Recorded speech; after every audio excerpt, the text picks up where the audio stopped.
বাসার ভিতর থেকে অপরিচিত পুরুষ কণ্ঠ শুনে ভীষণভাবে ধাক্কা খেল সাদমান। যেন ঝড়ের গতির তাণ্ডবে ছুটে আসা গাছপালাগুলোকে একে একে আঘাত করছে সাদমানের শরীরে। আঘাতের তীব্রতায় নিজেকে সামলে রাখা বেশ কঠিন হয়ে দাঁড়িয়েছে এখন। নিজের চেয়ে সবচেয়ে বেশি বিশ্বাস করা বিয়ে করা স্ত্রী কিনা পরপুরুষের সাথে বাসায় বসে হাসাহাসি করছে, তার নিজের কানে শোনাচ্ছে। আজ অফিস থেকে ফেরার পথে বাসের ধাক্কায় মৃত্যু হলেই বোধহয় সবচেয়ে বেশি ভালো ছিল। কী সব নোংরা নোংরা শব্দে কথা বলছে, কানে ভেসে আসতেই ঘৃণায় চোখ থেকে পানি পড়ল সাদমানের। ভালোবাসার এই প্রতিদান দেবে কখনো কল্পনাও ভাবেনি সে। কাঁধ থেকে ব্যাগ নামিয়ে সিঁড়িতে বসে পড়ল সাদমান। ব্যাগ থেকে পানির বোতল বের করতেই হুহু করে কেঁদে উঠল সে। প্রতিদিন সকালে বাসা থেকে বের হওয়ার আগে বোতল নিয়ে দৌড়ে এসে ফারহানা মুচকি হেসে বলে, বেশি করে পানি খাবে কিন্তু।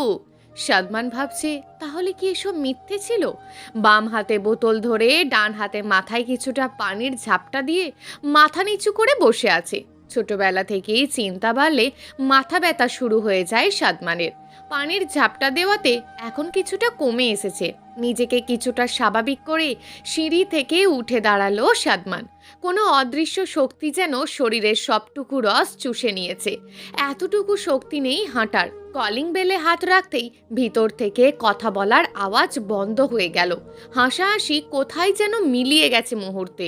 আরও কয়েকবার কলিং বেলে চাপ দেওয়ার পর ভিতর থেকে ফারহানার কণ্ঠ শুনতে পেল সাদমান, দাঁড়াও, আসছি আমি। অথচ গতকালও কলিং বেলে হাত রাখার সঙ্গে সঙ্গে দরজা খুলে বেরিয়ে আসতো ফারহানা, যেন দরজার পিছনে দাঁড়িয়েই অপেক্ষা করছিল তার জন্য। কি ব্যাপার, আজ এত তাড়াতাড়ি অফিস ছুটি? তোমার কি শরীর খারাপ? দরজা খুলে বলল ফারহানা। ফারহানাকে ভীষণ ক্লান্ত মনে হচ্ছে। শাড়ির আঁচল দিয়ে কপালে জমে থাকা বিন্দু বিন্দু ঘাম মুছে দাঁড়িয়ে আছে।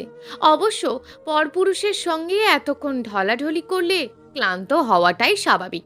হাতে থাকা ব্যাগ ফারহানার দিকে বাড়িয়ে সাদমান বলল, এমনি মাথাটা একটু ধরেছে, তোমাকে এত ক্লান্ত লাগছে? দরজা খুলতেও বেশ সময় লাগলো। ফারহানা দরজা থেকে সরে দাঁড়িয়ে ভিতরে যেতে যেতে বলল, রান্নাঘরে কাজ করছিলাম, একটু লেবুর শরবত দেব তোমাকে? জিজ্ঞেস করলো ফারহানা।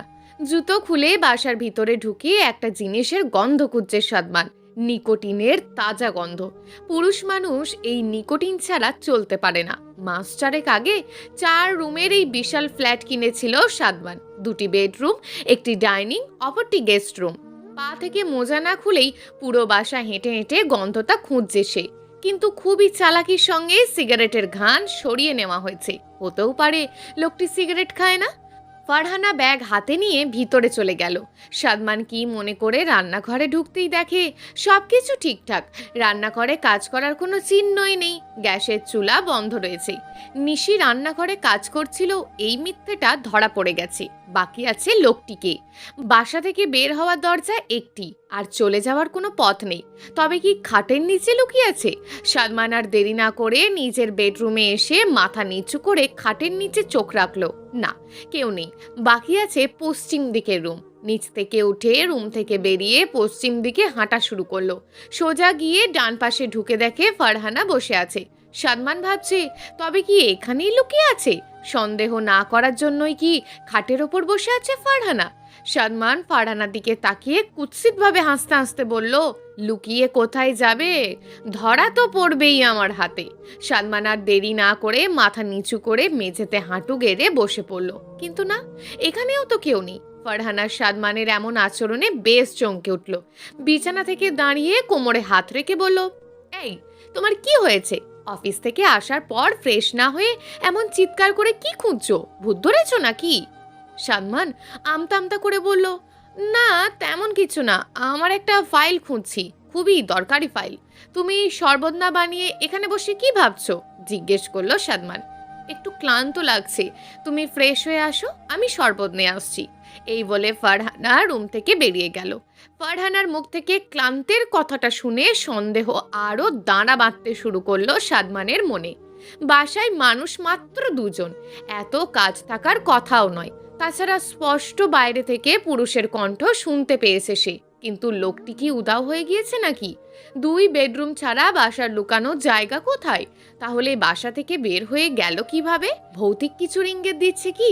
তা বের করতেই হবে। সাদমান রুম থেকে বেরিয়ে পাশের রুমে ঢুকে বিছানায় বসে পড়ল। ঘামে ভেজা শার্ট খুলতে খুলতে হঠাৎ আলমারিতে চোখ পড়ল।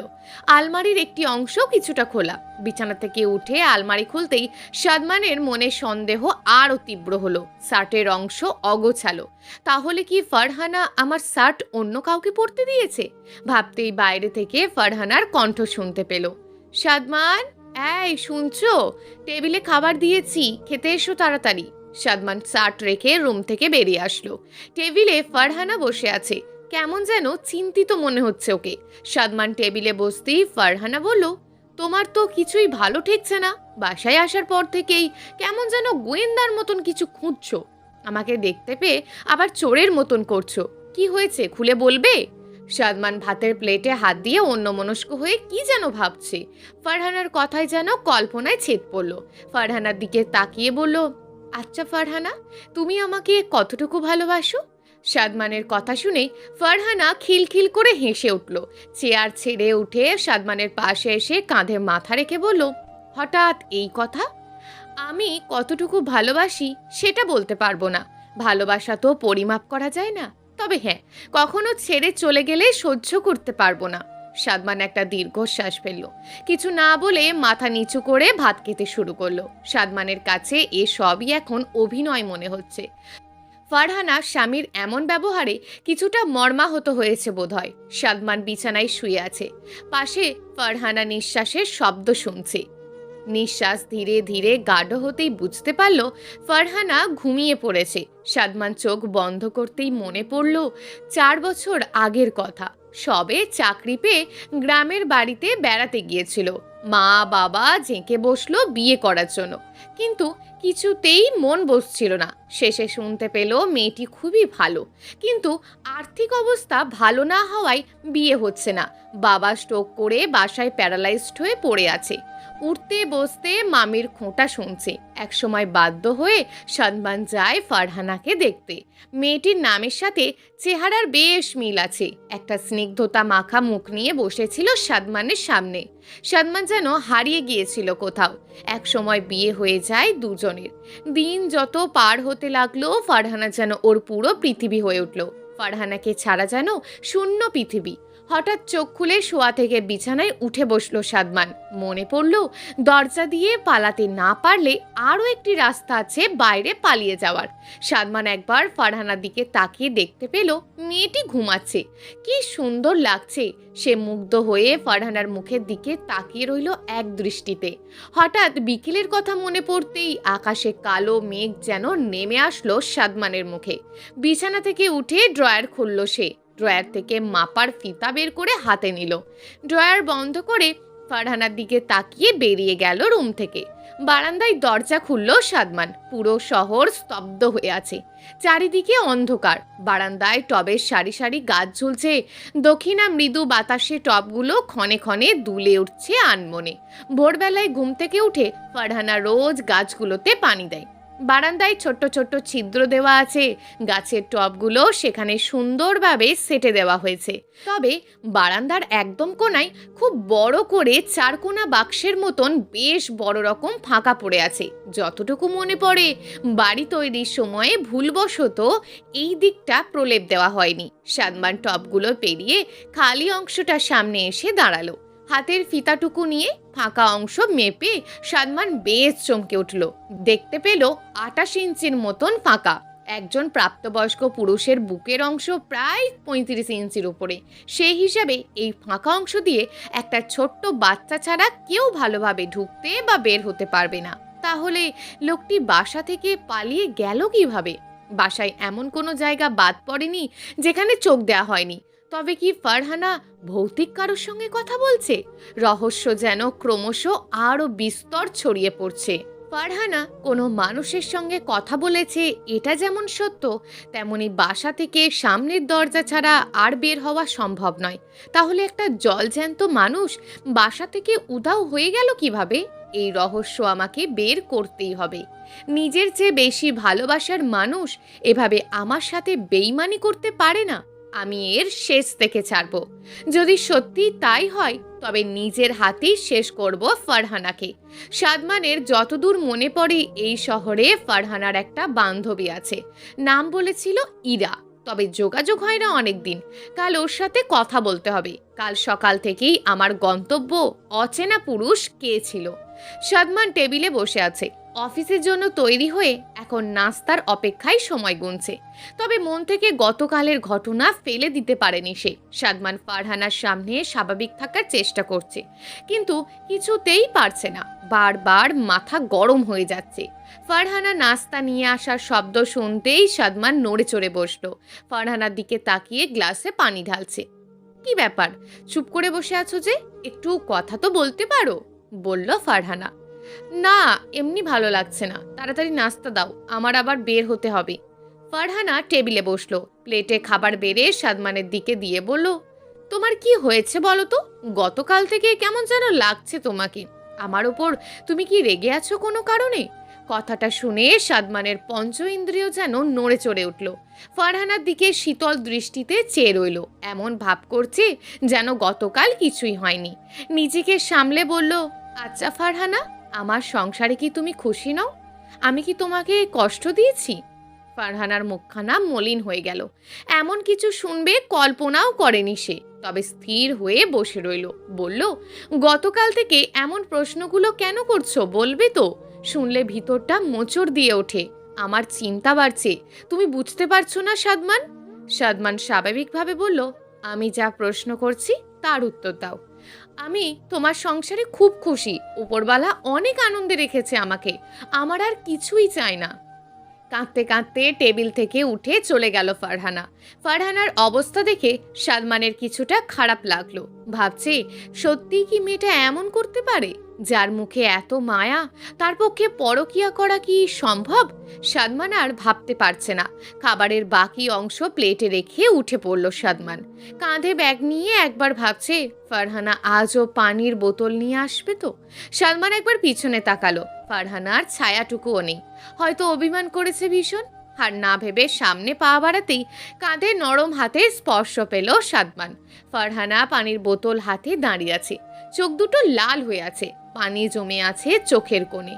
একটু না হয় রাগ করে ভিতরে চলে গিয়েছি, তাই বলে অভিমান করে পানির বোতল না নিয়ে চলে যাবে? আমার কষ্ট হয় না বুঝি? ভালো লাগে কাঁদাতে, তাই না? বলল ফারহানা। সাদমান কি বলবে বুঝতে পারছে না। ফারহানার মায়াবী চোখের দিকে তাকিয়ে কথা বলার ভাষা যেন হারিয়ে ফেলেছে সে। হাতটুকু বাড়ালো পানির বোতল নিতে। ফারহানা সাদমানের মুখ থেকে কিছু শুনতে না পেয়ে চোখের পানি আর ধরে রাখতে পারল না। সাদমান সেদিকে খেয়াল না করে পানির বোতল নিয়ে বেরিয়ে পড়ল বাসা থেকে। ফারহানা একটা দীর্ঘশ্বাস ফেলে সাদমানের পথের দিকে চেয়ে দরজা বন্ধ করে দিল। সাদমানের নিজের আচরণের জন্য খারাপ লাগছে। ফারহানার সাথে আর একটু ভালো ব্যবহার করা যেত। এখনো তো সে প্রমাণ করতে পারেনি। সবটুকু আন্দাজের উপর পা ফেলছে। সাদমান গেটের সামনে আসতেই দেখতে পেল দারোয়ান হামিদ টুলে বসে ঘুমাচ্ছে। সাদমানের মেজাজ বেশ গরম হয়ে গেল ব্যাপারটা দেখে। বেশ জোরে বলল, এই যে হামিদ মিয়া, সারাদিন ঘুমালে বাসা তো সব চুরি হয়ে যাবে। সাদমানের কথায় বেশ হকচকিয়ে উঠল দারোয়ান হামিদ মিয়া। সালাম দিয়ে বলল, স্যার, একটু চোখ লেগে আসছিল, আর হবে না এমন স্যার। তোমার শিফট সকাল থেকে শুরু, সারা রাত কি করছো? যাই হোক, গতকাল বিকেলে বাসায় কেউ এসেছিল? জিজ্ঞেস করলো সাদমান। না স্যার, আমি তো কাল গেটে ছিলাম। অপরিচিত কাউকে বাইরে থেকে আসেনি। বসে বসে ঘুমালে কাউকে দেখতে পাবে না। আমার এদিকে সংসার ভাঙতে চলেছে, আর বেটা বসে বসে ঝিমাই। কথাটা বেশ আস্তে বলল সাদমান। স্যার, কিছু বলছেন আমারে? জিজ্ঞেস করলো দারোয়ান হামিদ মিয়া। ভালো করে ডিউটি করো, ঘুমাতে দেখলে সোজা চাকরি খেয়ে ফেলবো। বেশ রেগে কথাগুলো বলে বেরিয়ে গেল সাদমান। দারোয়ান হামিদ মাথায় হাত দিয়ে বসে পড়ল চেয়ারে। বিড়বিড় করে বলল, আমার চাকরি গেছে, আর ঘুমান যাইব না। 30 মিনিট দেরিতে অফিস প্রবেশ করলো সাদমান। আর চোখে একবার গ্লাসের ফাঁকে বসের দিকে তাকিয়ে কিছুটা স্বস্তির নিঃশ্বাস ফেললো সাদমান। এখনো বস অফিসে আসেনি, হয়তো জরুরি কাজে আটকে গেছে। টেবিলে বসতেই 3টি ফাইল চোখে পড়ল। কাঁধ থেকে ব্যাগ পাশে রেখে ফাইলে হাত দিল। আজ একটু তাড়াতাড়ি বের হতে হবে তাকে। বিকেলে ইরার সাথে দেখা করতে হবে। প্রথমে ফাইলটা খুলতেই ইমরান মাহমুদ নামটা চোখে পড়ল। হঠাৎ সাদমানের পঞ্চ ইন্দ্রিয় সজাগ হয়ে উঠল। এই ছেলেটাকে সন্দেহের তালিকায় রাখা যেতে পারে। গত 4 মাস আগে ফারহানার জন্মদিনে অফিসের সবাইকে পার্টিতে আমন্ত্রণ জানানো হয়। সেখানে ইমরান সবাইকে তার জাদু দেখিয়ে বেশ সাড়া ফেলে। চোখের পলকে ফুলদানি উধাও করার মতন জাদুবিদ্যা সে আয়ত্ত করেছে। যদিও সাদমান এসব বিশ্বাস করে না। তার ধারণা প্রতিটি জাদুর পিছনে কিছু কৌশল ব্যবহার করা হয়। এই কৌশল ধোঁকা দেয় মানুষের চোখ। তবুও মন থেকে ইমরানকে ফেলে দেওয়া যাচ্ছে না। পার্টির পর থেকে ফারহানার সাথে বেশ সখ্যতা হয়ে উঠেছিল ছেলেটার। মাঝে মাঝে ফোনেও কথা হতো, কিন্তু তখন বিষয়টা স্বাভাবিক চোখে দেখা গেলেও এখন আর হালকা করে দেখার সুযোগ নেই। সাদমানের থেকে চাকরির দিক থেকে জুনিয়র হলেও বয়সের দিক থেকে সমবয়সী। তবে ছেলেটার আলাদা ব্যক্তিত্ব আছে, যে কোনো মেয়েকেই সহজেই আকর্ষণ করতে পারে। সাদমান এই বিষয়ে কিছুটা ঈর্ষান্বিত। পিছনে ফিরে দেখে ইমরান এক মনে কাজ করছে। সাদমান কিছু একটা ভেবে বেশ জোরে বলল, এই ইমরান, একটু এদিকে আসবে? ইমরান সাদমানের দিকে তাকিয়ে হেসে বলল, এই তো আসছি ভাই। ইমরান টেবিল থেকে উঠে এসে সাদমানের পাশে দাঁড়ালো। হাত বাড়িয়ে বলল, কেমন আছো সাদমান? সাদমান মুচকি হেসে বলল, ভালোই। তোমার কি খবর ইমরান? জি ভালো। ভাবি কেমন আছে? কেন, তোমার সাথে এখন কথা হয় না? কিছুটা আন্দাজেই বলল সাদমান। এখন কথা হয় না বললেই চলে, তবুও একটা সন্দেহ থেকেই যায়। না ভাই, এখন হয় না, তবে ভাবির হাতের রান্না খুব মিস করি। আচ্ছা ইমরান, একটা ফাইল আছে ওদিকে, আমার একটু দরকার, তুমি একটু খুঁজে দেখো না, বলল সাদমান। ইমরান হাতের মোবাইলখানা টেবিলে রেখে হাসি মুখে চলে গেল ফাইল খুঁজতে। হাজার হলেও সিনিয়রের নির্দেশ। ইমরান চলে যেতেই সাদমান সুযোগটা লুফে নিল।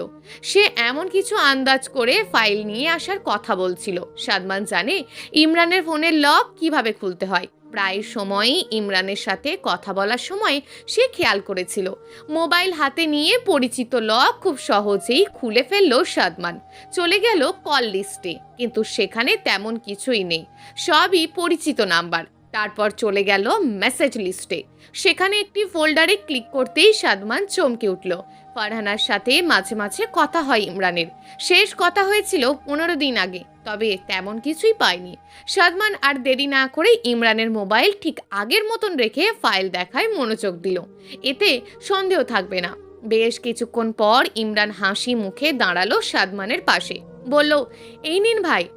ধন্যবাদ, তুমি এখন যাও, আমি ফাইলগুলো দেখে তোমাকে বলবো। ইমরান টেবিল থেকে মোবাইল হাতে নিয়ে নিজের জায়গায় গিয়ে বসে পড়ল। সাদমানের মনে ঝড় বয়ে চলেছে। হতে পারে ইমরান মেসেজ ডিলিট করে দিয়েছে। ফারহানার ফোনে সে কখনো ধরে না, কিন্তু এখন সন্দেহ ধীরে ধীরে দানা বাঁধছে। সাদমান দুয়ে দুয়ে 4 করার চেষ্টা করছে। ইমরান যেহেতু জাদু জানে, হতে পারে গতকাল চোখের ধোঁয়ায় সে বাসা থেকে পালিয়ে গিয়েছিল। ফারহানা সোফায় বসে টিভি দেখছে।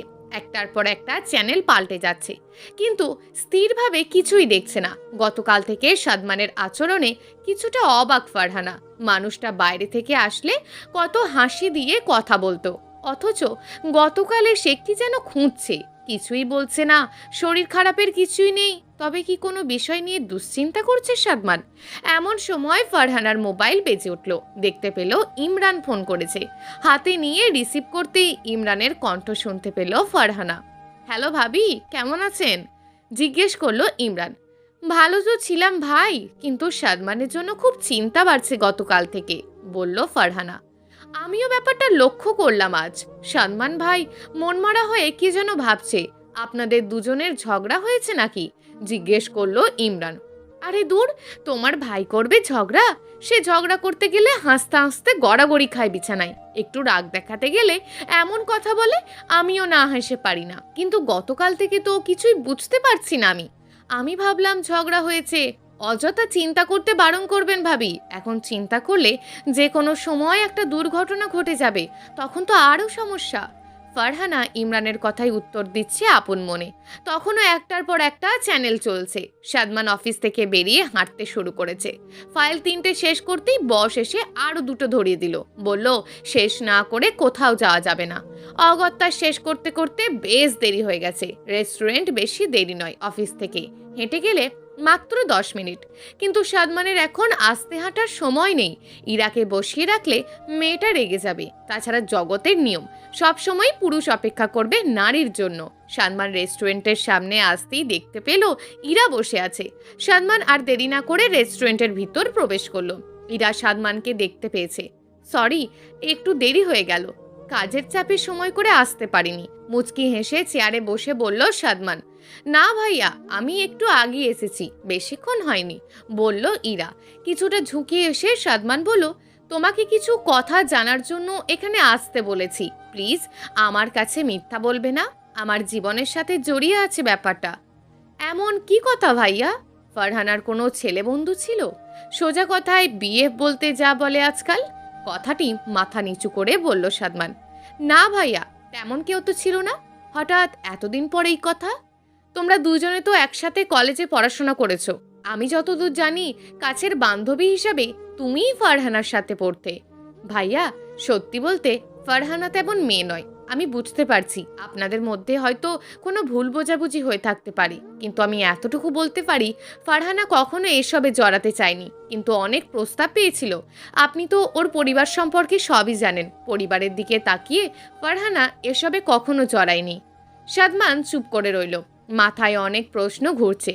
ফারহানার কোনো ছেলে বন্ধু নেই, বাকি আছে শুধু ইমরান। আর ছেলেটার ফোনে মেসেজ দেখে সন্দেহ থেকেই যায়। তবে কি গতকাল ইমরান ছিল?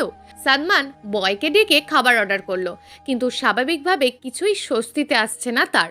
সাদমান গেট দিয়ে ঢুকতেই দেখতে পেল দারোয়ান হামিদ দাঁড়িয়ে আছে। দেখতে পেয়ে হাত উঠিয়ে সালাম জানালো। সকালের হুমকিতে বেশ কাজে ধরেছে, ব্যাটা তাহলে বেশ নজরে রাখছে আশেপাশে। দারোয়ান হামিদের কাজে কিছুটা স্বস্তি পেয়েছে সাদমান। আশা করি এখন কেউ ভিতরে ঢুকতে পারবে না, বলল। কি ব্যাপার, কেউ এসেছিল আমি যাওয়ার পরে? হামিদ পান খাওয়া লাল টকটকে দাঁত বের করে বলল, না স্যার, কেউ আসেনি। স্যার, একটা কথা, কোনো সমস্যা হয়েছে? এত কড়াকড়ি যে, জিজ্ঞেস করলো হামিদ। শহরের খবর কিছু রাখো? দিন দুপুরে ডাকাত ঢুকে গলা কেটে রেখে চলে যায়, মিথ্যে বলল সাদমান। স্যার, আপনি চিন্তা করবেন না, আসতে দেন, খালি পিটাইয়া হাড্ডি ভাঙিয়ে রাখুমো। আমারে তো চেনে না, বলল দারোয়ান হামিদ। কি যে করবে জানা আছে, বাইরে থেকে লোক এসে আড্ডা দিয়ে যায়। যাই হোক, ঠিক মতন পাহারা দাও। আর রমিজ আসলে আমার কথাটা বলবে, ফাঁকি দিলে দুজনেরই চাকরি চলে যাবে বলে দিলাম। এই বলে সাদমান সামনে পা বাড়ালো। ভিতরে ঢুকতেই কিছুটা ভয় লাগলো সাদমানের। ভয়টা গতকালের। আজ যদি বাসার ভিতর থেকে অচেনা পুরুষ কণ্ঠ শোনে, নিজেকে সামলে রাখতে পারবে তো সে? ফারহানা এখন কি করছে? অপেক্ষা করছে তার জন্য, নাকি ভিতরে হাসাহাসি করছে? সাদমান নিজেকে অভয় দিয়ে সিঁড়ির কাছে এসে দাঁড়ালো। চোখ বন্ধ করে দরজায় কান পাতলো। কয়েক পা পিছনে সরে আসলো সাদমান। ভিতর থেকে গম্ভীর পুরুষকণ্ঠ ভেসে আসছে। আজ কি তবে অন্য কেউ এসেছে? গতকালের কণ্ঠের সাথে আজকের কণ্ঠ সম্পূর্ণ অপরিচিত। সাদমানের মাথায় ভিতরে রক্তগুলো দ্রুত ছুটতে শুরু করেছে, বেরিয়ে আসতে পারে যে কোনো মুহূর্তে। নিজেকে সামনে দরজায় বেশ জোরে আঘাত করলো সাদমান। আওয়াজ থেমে গেছে। হঠাৎ সবকিছু চুপ।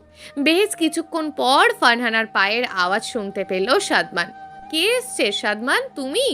সাদমান চুপ করে দাঁড়িয়ে রইল। মুখ দিয়ে কথা যেন বন্ধ হয়ে গেছে। হাতের ওপর ভর দিয়ে দাঁড়িয়ে আছে সে। হাত ছেড়ে দিলেই মুখ থুবড়ে পড়বে সিঁড়িতে। কি ব্যাপার, চুপ করে আছো কেন? কে এসেছে জিজ্ঞেস করছি তো, দরজা খুলে বলল ফারহানা। সাদমান কিছু না বলে বেশ দ্রুত বাসায় ভিতরে ঢুকতে পেল। কেউ নেই, সবকিছু স্বাভাবিক। একটু আগে যে কেউ কথা বলছিল তার কোনো অস্তিত্ব নেই।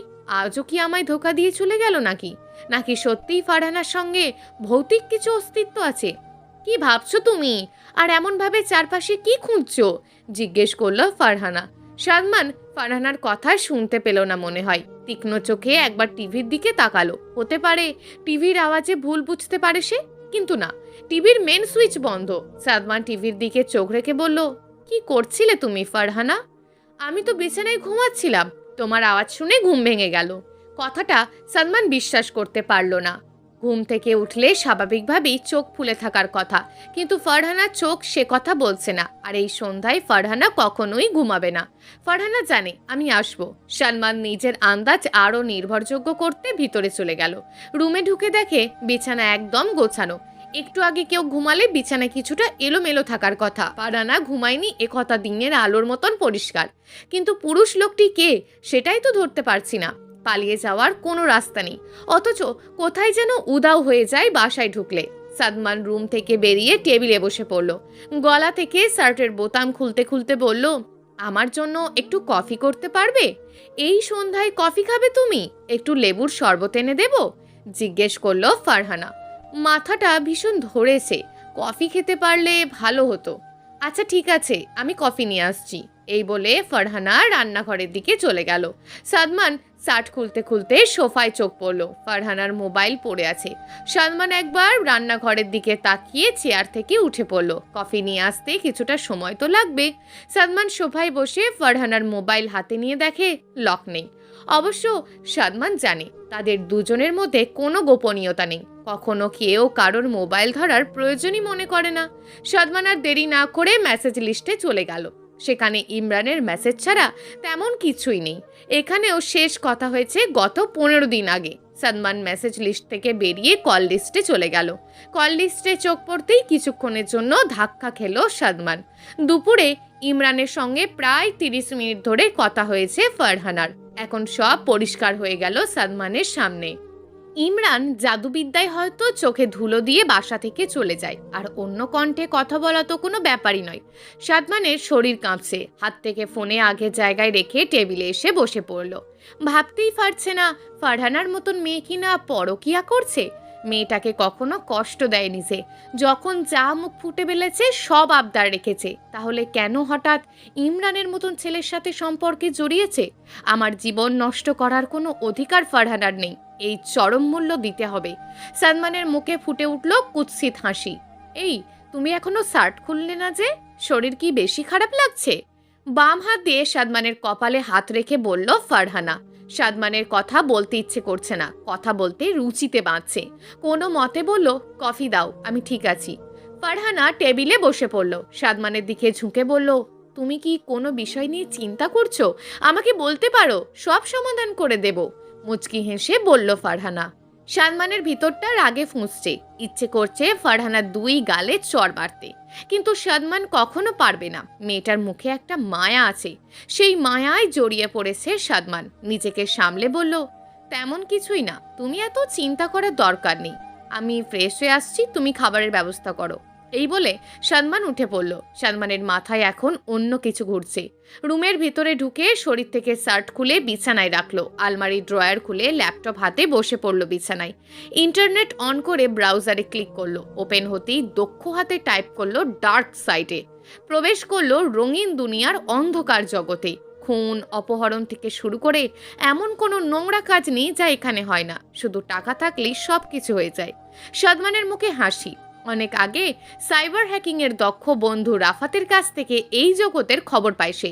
2-1 বার প্রবেশ করে সবকিছু জেনে নেয় খুব সহজেই। এত বছর পর ব্যাপারটা কাজে লাগবে ভাবতেই পারছে না সাদমান। মার্ডার অপশনে ক্লিক করতেই অনেক মুখ ভেসে উঠল।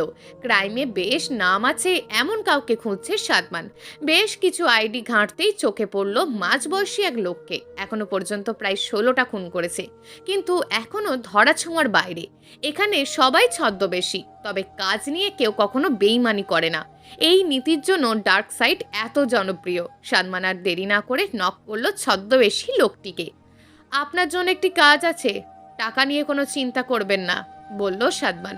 কাজটি কি তাড়াতাড়ি বলুন স্যার, বলল লোকটি। 2টি খুন করতে হবে, একজন আমার স্ত্রী আর অপরজন ওর বয়ফ্রেন্ড। তবে কেউ যেন কিছু জানতে না পারে। লাশ গায়েব করে দিতে হবে, বাকিটুকু আমি সামলে নেব, বলল সাদমান। $5000 লাগবে। লাশের ব্যাপারে কোনো চিন্তা করবেন না, আপনি শুধু ঠিকানা আর ছবি পাঠিয়ে দিন। কখন করতে হবে সময়টা বলুন। সময় কাল রাত 12টায়। তবে আপনি খুন করার আগে আমি দুজনের একজনকে শেষবারের মতন চোখে দেখব, তাই রাত 12টার আগে পর্যন্ত আমার স্ত্রীকে বাঁচিয়ে রাখবেন। ওর বয়ফ্রেন্ডকে পরে খুন করলেও চলবে। ঠিক আছে, আপনি যা বলবেন। একটা নাম্বার দিচ্ছি, সব যোগাযোগ ওই নাম্বার থেকেই হবে। আমার লোকজন কাল মাঠে কাজ করা শুরু করে দেবে, বলল লোকটি। সাদমান লোকটির আইডিতে ফারহানা আর ইমরানের ছবি পাঠিয়ে বেরিয়ে পড়ল ডার্ক সাইট থেকে। সবকিছু ঠান্ডা মাথায় করতে হবে, পুলিশ যেন কোনো সন্দেহ করতে না পারে। পকেট থেকে মোবাইল বের করে দ্রুত ডায়াল করলো একটি নাম্বারে। আম্মু, কেমন আছেন? এই তো বাবা ভালো, তুমি ভালো আছো? আপনাদের দোয়াতে ভালো আছি। আম্মু, কালকে ফারহানা আপনাদের বাসায় যাবে। ভাবছি আমার অফিসের ঝামেলায় ছুটি হচ্ছে না, তাই ফারহানাকে একা যেতে বলেছি। অনেকদিন বাসায় একা থেকে মন মরা হয়ে আছে, বলল সাদমান। আচ্ছা ঠিক আছে, সত্যি বলতে মেয়েটাকেও দেখতে খুব মন চায়, কিন্তু তোমাকে কিভাবে বলবো তাই মুখ ফুটে বলিনি। তাহলে ফারহানাকে কালকে বাসায় তুলে দিও। আচ্ছা আম্মু, তাহলে আমি এখন রাখি। আচ্ছা। সাদমান ফোন রেখে বিছানায় শুয়ে পড়ল। ভাবছে সবকিছু ঠিক করা হয়ে গেছে, এখন শুধু সঠিক সময়ের অপেক্ষা মাত্র। রান্নাঘর থেকে ফারহানার আওয়াজ শুনতে পেল সাদমান। এই রান্না হয়ে গেছে, টেবিলে চলে আসো। ফারহানার কথা শুনে সাদমান শোয়া থেকে উঠে পড়ল। আজ রাতই ফারহানার শেষ রাত, তবে মেয়েটার সাথে একটু ভালো আচরণ করি, আর তো কখনো কথা হবে না। সাদমানের চোখের কোণে পানি চিকচিক করছে। বিছানা থেকে উঠে বেরিয়ে গেল রুম থেকে। কি ব্যাপার, ফ্রেশ হতে এত সময় লাগে? কখন থেকে বসে আছি। একটু শুয়েছিলাম, শরীরটা বড্ড ক্লান্ত লাগছিল, চেয়ারে বসে বলল সাদমান। আচ্ছা, খাবার খেয়ে ঘুমিয়ে পড়বে, এখন খেতে শুরু করো। আম্মু ফোন দিয়েছিল আজকে দুপুরে, বলল তোমাকে নিয়ে যেতে, অনেকদিন তোমাকে দেখেনি ওরা। আমি বললাম, কাজের চাপে ছুটি সহজে মিলবে না।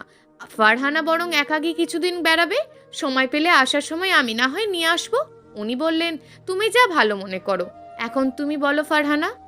আমার একা যেতে ভালো লাগবে না, তুমি সঙ্গে গেলে তবেই যাব, বলল ফারহানা। ফারহানার কথা শুনে সাদমানের ভিতরটা কেঁপে উঠল। ফারহানা যেতে রাজি না হলে তো প্ল্যান অনুযায়ী কাজ হবে না, যেভাবেই হোক রাজি করাতে হবে। সাদমান ফারহানার কাঁধে হাত রেখে বলল, এখন হুট করে বললে তো ছুটি দেবে না, ছুটির জন্য বসের কাছে আগে থেকে বলতে হবে। তুমি বিকেলে চলে যাও, আমি না হয় 2 দিন পর যাব। আম্মা এত করে বলছে যখন, তুমি আর না করো না। সাদমানের কথায় ফারহানার বেশ খুশি মনে হলো। গত 2 দিন সাদমানের আচরণে কিছুটা চিন্তিত থাকলেই এখনও কিছুটা স্বস্তি এসছে মনে। মুচকি হেসে বলল, ঠিক আছে, তবে তোমাকেও যেতে হবে বলে দিলাম। আমি তাহলে রাতে ব্যাগ গুছিয়ে রাখবো। সাদমান মাথা নেড়ে সায় দিল। ফারহানার দিকে একবার তাকিয়ে মাথা নিচু করে খেতে শুরু করলো। সাদমান অফিসের ওয়েটিং রুমে বসে আছে, হাতে কফির মগ। গত আধা ঘন্টায় 3টে সিগারেট খাওয়া শেষ হয়ে গেছে। সময় বাড়ার সঙ্গে সঙ্গে চিন্তাও পাল্লা দিয়ে বাড়ছে। একদিকে ভালোবাসার বেইমানের প্রতিশোধ, অন্যদিকে সারা জীবনের জন্য হারিয়ে ফেলা। সাদমান বুঝতে পারছে না কাজটা কি ঠিক করা হয়েছে। হঠাৎ মোবাইলটা বেজে উঠল। পকেট থেকে বের করতেই দেখতে পেল সেই নাম্বার থেকে মেসেজ এসছে। ইমরানকে তুলে নিয়ে যাওয়া হয়েছে একটু আগে। মেসেজটা পড়ে সাদমান দরজার সামনে এসে দেখতে পেল ইমরানের জায়গাটা খালি পড়ে আছে। ছেলেটা একটু আগে নিচে গিয়েছিল। তাহলে ইমরানের কাজ শেষ, বাকি আছে ফারহানা। হাতে থাকা ঘড়ির দিকে তাকিয়ে দেখতে পেল বিকেল প্রায় হয়ে এসেছে। সবকিছু ঠিক থাকলে ফারহানা বাসা থেকে বেরিয়ে পড়েছে বাস স্ট্যান্ডের উদ্দেশ্যে। ভাবতে ভাবতেই আবার মোবাইলের মেসেজ টিউন বেজে উঠল। আপনার স্ত্রীকে গাড়িতে তুলে নেওয়া হয়েছে, একটু কষ্ট হয়েছে, তবে আমি সামলে উঠেছি। এই ঠিকানায় চলে আসুন ওনার সাথে শেষবারের মতন দেখা করার জন্য। মেসেজটা দেখে সাদমানের চোখ ঝাপসা হয়ে আসলো। আর দেরি না করে অফিস থেকে বেরিয়ে পড়ল সাদমান। আগেই বলে রাখা হয়েছে আজ তাড়াতাড়ি বের হবে। অফিস থেকে বের হয়ে গাড়িতে উঠে পড়ল সাদমান। ঠিকানা অনুযায়ী যেতে ঘন্টাখানেক সময় লাগবে। জায়গাটা তার পরিচিত, তবে লোকজনের আনাগোনা বেশ কম। গাড়ি যতই এগিয়ে চলেছে সাদমানের অস্থিরতা ততই বাড়ছে। শত হলেও ফারহানাকে সে ভালোবাসে। ভালোবাসার মানুষকে হত্যা করা যায় কখনো? শেষবারের মতন ফারহানাকে দেখে নিজেকে সামলে রাখতে পারবে তো সে? রাস্তা, গাড়ি, জনপথ পেরিয়ে অবশেষে নির্জন জায়গায় এসে থামলো গাড়ি। সাদমান ড্রাইভারকে বলল, তুমি এখানে অপেক্ষা করো, আমি একটু পরেই ফিরে আসছি। সাদমান সব প্রস্তুতি নিয়ে তবেই নেমেছে। হত্যার পর পুলিশ যেন সন্দেহ না করে সেজন্য মোবাইল অফিসের ডেস্কে রেখে দিয়েছে। লোকেশন ট্র্যাক করে যেন কিছুতেই সন্দেহ করতে না পারে, সেজন্য এই ব্যবস্থা। গাড়ি থেকে নেমে কিছু দূর হাঁটতেই একজন বেঁটে মতো লোককে এগিয়ে আসতে দেখা গেল। বলল, পাসওয়ার্ড কি? কথাটা শুনে ঘাবড়ালো না সাদমান। এমন কিছু হবে আগেই বলে দেওয়া হয়েছিল, সবকিছুই নিরাপত্তার জন্য। সাদমান লোকটির কানে কানে বলল, পাসওয়ার্ড? আমি এখন কোথায়? লোকটির সাদমানের মুখ থেকে কথাটি শুনে বুঝে ফেলল সবকিছু ঠিক আছে। মাথা নেড়ে বলল, আমার সঙ্গে আসুন। সাদমান লোকটির পিছন পিছন হাঁটতে শুরু করলো। জায়গাটা শহর থেকে কিছুটা দূরে, জনবসতিহীন বলা চলে। দূরে কয়েকটা টিনের ঘর চোখে পড়ছে। লোকটি এবার বাম দিকে মোড় নিয়ে বেশ উঁচু ঘাসের সামনে এসে দাঁড়ালো। হাঁটু ভর দিয়ে আঙুল দিয়ে মাটিতে টোকা দিতেই নিচ থেকে আওয়াজ আসলো। সাদমান পুরো ব্যাপারটাতেই তাজ্জব। বুঝতে পারলো ডার্ক সাইডের লোকেদের প্রশাসন কেন নাগাল পায় না এত সহজে। একটু পরে মাটি সরে সুড়ঙ্গ মতো তৈরি হলো। সাদমান সিঁড়ি দিয়ে নিচে নেমে আসলো। ভিতরটা মৃদু আলোতে মোটামুটি পরিষ্কার বলা চলে। একটু সামনে হাঁটতেই একজন মুখোশ পরা লোক এগিয়ে এসে বলল, আমি সেই লোক, তবে আমার চেহারা আপনি দেখতে পাবেন না। সাদমান মুচকি হেসে বলল, সমস্যা নেই, আপনি কাজ করে দিতে পারলেই আমি খুশি। মুখ দেখার প্রতি আগ্রহ নেই আমার। আমার স্ত্রী ফারহানা এখন কোথায়? দেখা করেই বাসায় চলে যাব। আপনি এই রাস্তা ধরে একটু সামনে গেলে বাম পাশে একটা ছোট্ট কক্ষ পড়বে, সেখানে আপনার স্ত্রীকে চোখ বাঁধা অবস্থায় রাখা হয়েছে, বলল লোকটি। সাদমান আর কথা না বাড়িয়ে হাঁটতে শুরু করলো, যদিও তার নিজেরই ভয় লাগছে। কেমন যেন গা ছমছম অবস্থা। বাইরের দুনিয়া থেকে আলাদা এই জায়গা। বাম পাশের কক্ষে প্রবেশ করতেই দেখতে পেল ফারহানা বসে আছে, হাত চোখ বাঁধা। পায়ের আওয়াজ শুনে নড়ে চড়ে উঠেছে সে। সাদমান ধীর পায়ে এগিয়ে গেল সামনে। সাদমানের চোখে পানি, ঠোঁট দুটো কাঁপছে। ডান হাত বাড়িয়ে ফারহানার চুলগুলো সরিয়ে দিল কপালের সামনে থেকে। ফারহানা কাঁপা গলায় বলল, কে এসেছে? প্লিজ আমাকে ছেড়ে দিন। সাদমান কিছু বলল না। কথা বললে ফারহানা চিনে ফেলবে। শেষবারের মতন ফারহানার দিকে তাকিয়ে বেরিয়ে গেল বাইরে। আপনাকে একটু পরে মেরে ফেলা হবে, শেষ কোনো ইচ্ছা আছে আর? জিজ্ঞেস করলো লোকটি। কিন্তু কেন? আমার অপরাধ কি? আপনার অপরাধ কি আমরা জানি না, তবে কেউ একজন আমাদের টাকা দিয়েছে এই কাজ করার জন্য। ফারহানা দীর্ঘশ্বাস ফেলল। চোখ দিয়ে পানি পড়ছে। এই মুহূর্তে খুব অসহায় মনে হচ্ছে নিজেকে। একটু পরই মৃত্যু হবে জেনেও কিচ্ছু করার নেই। সাদমান ক্লান্ত দেহে বাসার ভিতরে প্রবেশ করলো। পুরো বাসা জুড়ে নীরবতা বিরাজ করছে। ফারহানা দৌড়ে এসে দরজা খুলে হাসি মুখে দাঁড়িয়ে থাকা যেন কোথায় হারিয়ে ফেলেছে। আর কখনো আসবে না মেয়েটি। সাদমান মেঝেতে বসে পড়ল। এতক্ষণে হয়তো সব প্রস্তুতি নেওয়া হয়ে গেছে। আর মাত্র কিছু সময়। হঠাৎ সাদমানের রুমের দিকে চোখ পড়ল। দেওয়ালে বেলুন ঝুলছে, কিন্তু যতদূর মনে পড়ে আজ কারোর জন্মদিন নয়। তবে বেলুন লাগানো হয়েছে কেন? সাদমান মেঝের থেকে উঠে দাঁড়িয়ে রুমের দিকে হাঁটতে শুরু করলো। দরজার সামনে এসে দাঁড়াতেই চমকে উঠল সে। পুরো রুম জুড়ে বেলুন, বিছানায় ঝড়ি দিয়ে লেখা, সারপ্রাইজ সাদমান। লেখাটির ওপরে একটি মোবাইল, সঙ্গে চিঠি। সাদমান চিঠি হাতে নিয়ে দেখে সেখানে লেখা রয়েছে, নিশ্চয়ই এতক্ষণে মুখটা দেখার মতন হয়েছে। ইস, ইচ্ছে করছে তোমার কাছে ছুটে যাই। কথাটা তোমাকে বলবো ভেবেছিলাম অনেকদিন, কিন্তু চিন্তা করলাম একটা সারপ্রাইজ দিলে কেমন হয়। তাই বাড়িতে যাওয়ার আগে এই প্ল্যান। নিশ্চয়ই এখন জানতে ইচ্ছে করছে কি এমন কথা। কথাটি হলো, আমি আমার কণ্ঠ চেঞ্জ করে ভিন্ন ভিন্ন কণ্ঠে কথা বলতে পারি। ব্যাপারটা ছোটবেলায় বুঝতে পারি, কিন্তু সেটা মজা হিসাবেই নিয়েছিলাম। তবে কিছুদিন আগে আমার এক বান্ধবীর চ্যানেলে জবের অফার পাই। সেখানে নতুন প্রোগ্রাম শুরু হবে, যার জন্য এমন একজনকে দরকার যে বিভিন্ন চরিত্রে কণ্ঠ দিতে পারবে। আমার কথা বলতেই রাজি হয়ে যায় তারা। এমন একটা সুযোগ আসবে আমি ভাবতেই পারিনি। প্রতিদিন বিকেলে এই নিয়ে একটু আধটু কাজ করি, কিন্তু তোমাকে সারপ্রাইজ দেব বলে ব্যাপারটা গোপন রাখি। সাদমানের কপালে বিন্দু বিন্দু ঘাম জমেছে। চিঠি পড়ে মাথা কাজ করছে না কি করবে। চিঠিটা হাতে রেখে পাশে রাখা মোবাইল হাতে নিয়েই দেখতে পেল অনেকগুলো ভিডিও রেকর্ড করা। ক্লিক করতেই দেখতে পেল ফারহানা কথা বলছে, তবে ভিন্ন কণ্ঠে, ঠিক প্রথম দিন পুরুষ কণ্ঠের মতন। সাদমানের হাত কাঁপছে। কাঁপা কাঁপা হাতে পকেট থেকে মোবাইল বের করে সেই নাম্বারে কল করলো। রিং পড়ছে, কিন্তু রিসিভ করছে না। বস, সময় প্রায় হয়ে আসছে, এখন শেষ করে দেব নাকি আরো পরে? বলল বেটে খাটো লোকটি।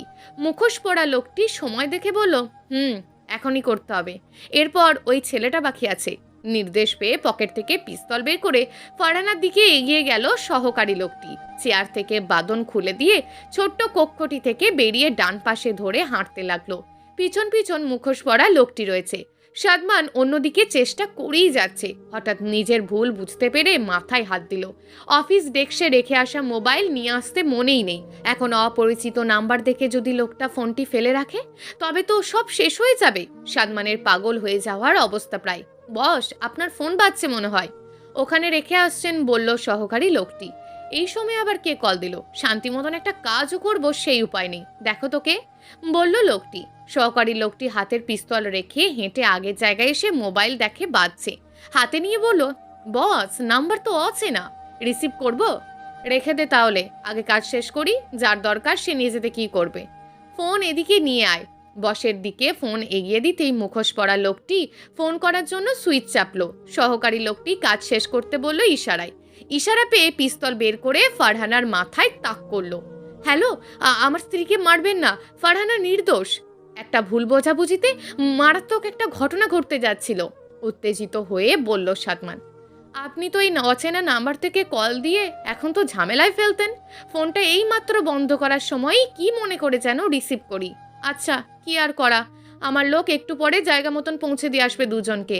সহকারী লোকটি পিস্তলের টিকারে চাপ দেবে এমন সময় পিছন থেকে ভেসে আসলো, এই থেমে যাও, অর্ডার বাতিল, জিনিস আগের জায়গায় দিয়ে এসো।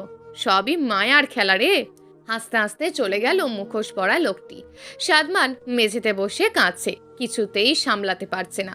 নিজের একটু ভুলের জন্য আজ দুটি তাজা প্রাণ চলে যেত বিনা কারণে। সাদমান বুঝতে পারল এককভাবে কোনো সমাধান হয় না, কোনো কারণে ভুল বুঝলে অন্যের সঙ্গে আলোচনা করতে হয়। আলোচনা না করে এককভাবে কিছু করতে গেলে সামান্য ভুলে মারাত্মক বিপর্যয় নেমে আসতে পারে জীবনে। সাদমান উঠে দাঁড়িয়ে দরজা খুলে দাঁড়িয়ে রইল। আজ আকাশটা বড্ড পরিষ্কার, চাঁদমামা যেন মুচকি হাসছে। সাদমান ভাবছে ফারহানা আসলে শক্ত করে জড়িয়ে ধরে বলবে, অনেক ভালোবাসি তোমাকে, আর কখনো হারাতে দেব না। ফারহানা তখন হয়তো কাঁদতে কাঁদতে বলবে, আমি কি চলে গিয়েছি নাকি, এমন কাঁদতে হয় বুঝি, পাগল কোথাকার। প্রিয় দর্শক, এই গল্পটা আপনাদের কেমন লাগলো তা অবশ্যই একটি কমেন্ট করবেন। আর যদি গল্পটা আপনাদের ভালো লেগে থাকে তাহলে ভিডিওটিতে একটি লাইক করে দেবেন এবং এই ধরনের ভিন্ন স্বাদের গল্প শোনার জন্য চ্যানেলটিকে অবশ্যই সাবস্ক্রাইব করে আমাদের সঙ্গে যুক্ত থাকুন।